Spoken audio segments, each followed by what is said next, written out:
తర్వాత కూడా సుఖంగా ఉండగలమా అనేది అంతే చదివే అర్థం. అంతే. అవునమ్మా. కొంచెం లోతైన సబ్జెక్టే కానీ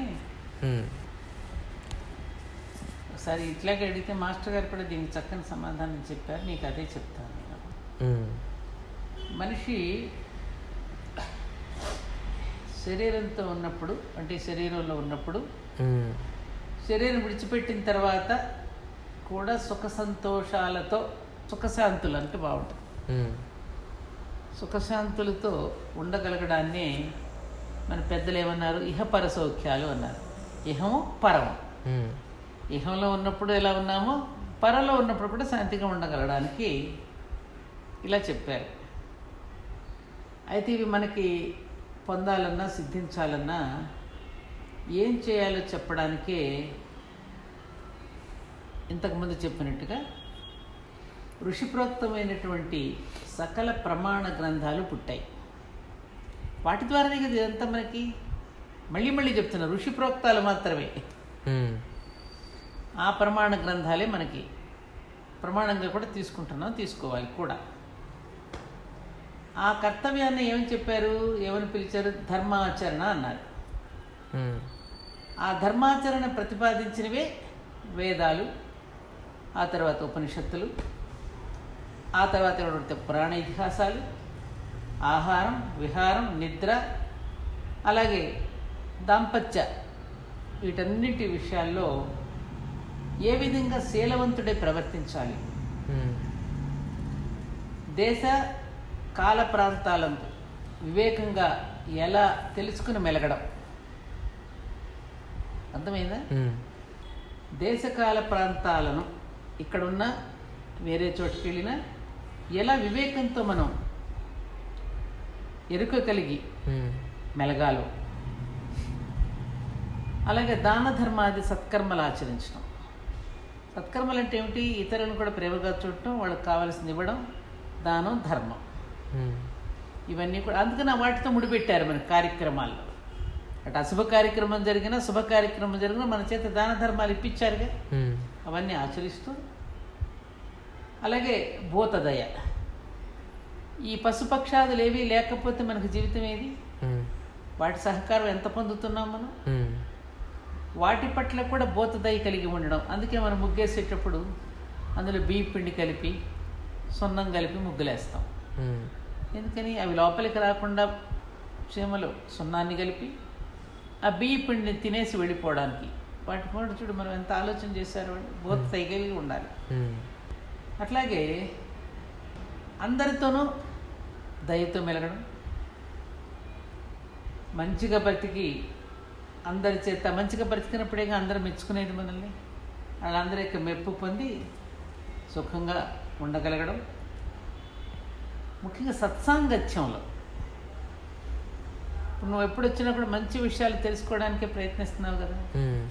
అలాగే ఎవరైనా గురువుల దగ్గరికి వెళ్ళినా, లేకపోతే ఎక్కడైనా మన చాగంటి గారు, గరికిపాటి వారు ఇలాంటి మహానుభావులు ఎక్కడైనా సత్సంగాలు పెట్టి మంచి విషయాలు చెప్తూ ఉన్నప్పుడు అక్కడికి వెళ్ళి ఉన్నతమైనటువంటి స్థితులు నిలబడగలగడం. అవి వినిన తర్వాత అక్కడ ఈ చెవిలో పెట్టి ఈ చెవిలో వెళ్ళిపోవడం కాదు. ఆ కక్షలో దానిలో నిలబడగలగాలిగా. అలా ఈ చతురాశ్రమాలు ఏవైతే ఉన్నాయో ఆ ఆశ్రమాల యొక్క ధర్మాలని నిర్వర్తించుకుంటూ మళ్ళీ ఈ ఉపనయనం అని గురువు దగ్గరికి వెళ్ళడం, అలాగే వివాహం చేసుకోవటం, మనలో నుండి ఉండేటువంటి ఒక పశుత్వం బయటపడుతుంది. మనం కూడా మొదటి నుంచి ఇక్కడ మానవుడు కొంచెం పశుప్రాయుడే దీని నుంచి వచ్చాం కదా మనం. నరసింహావతారం, ఇవన్నీ కూడా ఏమిటి? దాని నుంచి వచ్చిన వాళ్ళకి జంతు పరిణామ క్రమంలో మానవుడు అంటే అలా నెమ్మదిగా అలా ఎదుగుతూ ఉండొచ్చు. అవన్నిటినీ కూడా ఆ పశుప్రాయాన్ని, అంటే ఆ మనలో ఉన్న మృగత్వాన్ని కూడా పోగొట్టుకుని చక్కగా నిజమైనటువంటి సుఖమైన దాన్ని అనుభవించి ఇంద్రియాలు మన మనసు మన వశంలోనే ఉంచుకోగలగడం, హింస బుద్ధి, ఇతరులను హింసించకుండా మానసికంగా కూడా శారీరకంగా కూడా హింసించకుండా పరోపకారంతో బ్రతకగలగడం, వీటి వల్ల వచ్చేటటువంటి సంస్కారం ఏదైతే ఉన్నదో అప్పుడు అనాయాసైన మరణం అంటారు కదా, ఆ విధంగా అటువంటి మరణాన్ని కూడా సునాయాసంగా దేహాన్ని వదిలిపెట్టేయగలగడం, మళ్ళీ ఉత్తమ జన్మ పొందడం, ఇవన్నీ చేసినప్పుడేగా మళ్ళీ నెక్స్ట్ జన్మలో మంచిది పొందగలగడం. అవును. ఈ మొత్తానికి ఉన్నటువంటి సారాంశం ఏంటంటే, ఈ మార్గానికి కనుక భిన్నంగా నడుచుకోవడం వల్లే మనం అనుకున్నటువంటి ఈ దుర్మరణాలు కానీ, అకాల మరణాలు కానీ, ఇవన్నీ కూడా యమలోక బాధలు ఇవన్నీ కలుగుతాయి. అలాగే మన వేదాల్లో శాసన రూపంలో చెప్పిన ఉపనిషత్తులు పురాణాలలో అది ఒక మిత్రధర్మంగా చెప్పిన, అలాగే కావ్య మార్గంలో ప్రియురాలు చెప్పినట్లుగా చెప్పిన, అందులో ఉన్నటువంటి అర్థవాదాలు, కథలు, కమామీష్ అన్నీ కూడా ప్రతిపాదించేది దేన్ని? ధర్మ మార్గంలో నడుచుకోమనే కదా. అంతకన్నా ఏం చెప్పినా ఇదే. ఈ మార్గాన్ని ఎవరైతే అవలంబిస్తారో వాళ్ళని వేద మార్గులని, ఆర్యులని అంటారు. ఆర్యులు అంటే శ్రేష్ఠులు అని. అలా కాకుండా ఆ మార్గాన్ని తప్పి తిప్పలు పడుతూ ఇప్పుడు కనుక సుఖాల కోసం వెతుక్కుంటూ, ఆ సుఖాల కోసం నానా దరిద్రమైన పనులు చేసుకుంటూ, ఇంద్రియాల వెంట, ఆస్తిపాస్తుల వెంట, మత రాజకీయాల వెంట, కోర్టుల వెంట తిరుగుతూ సుఖపట్టానికి నోచుకోకుండా అలా పడి కొట్టుకు చచ్చేవాళ్ళని మ్లేచ్చులు అంటారు. వారిని వేదబాహ్యులని కూడా అంటారు.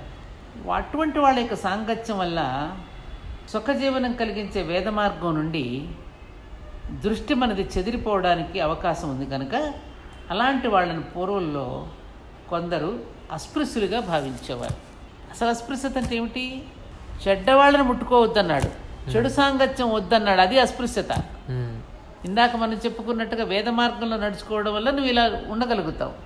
అలా అక్కడ చెడు స్నేహాలతో ఇలా ఇంద్రియాల వెంట, ఆస్తుపాస్తుల వెంట పరిగెడితే ఏమవుతుంది? చెడిపోతావు.